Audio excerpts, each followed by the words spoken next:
Next revision topic is calculation of input impedance of RLC circuit. We know that the impedance is the opposition offered by circuit elements to flow of electric current through it. So in this case we are having electrical element as resistance, capacitor and inductor.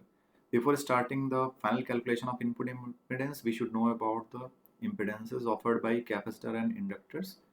So whenever we are having impedance offered by capacitor, it is known as capacitive impedance, represented by term 1 upon j omega c.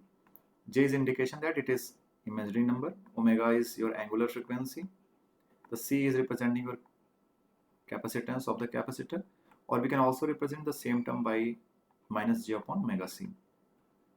For inductor, the inductive impedance is defined by term ZL, which will be equals to j into omega into L, where L is the inductance value of the inductor. Now takes one simple example. If we have to find out the input impedance of the given circuit across terminal A and B, we are having different components here. So first we are having the inductor and resistance in parallel. So we can say that for inductors we are having the term ZL, it will be parallel with resistance R. Their equivalent value will be ZL into R upon ZL plus R. So ZL value will be J into omega into L into R upon J omega L plus R. Suppose this value is Z dash.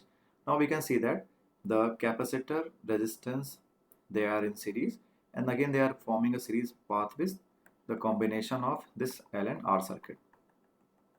So now the final input impedance, it will be written as ZC plus R plus Z dash. From here we can find out the value of Z dash. ZC value is the impedance offered by capacitor. It will be simply 1 upon j omega c plus R, plus it will be R into j omega L upon j omega L plus R. To simplify this, we can also use minus j upon omega c. This is again resistance R. It will be R j omega L upon R plus j into omega L. If we know the value of omega, which is angular frequency, we know the value of resistance, capacitance and inductance value, we can find out the final value of input impedance.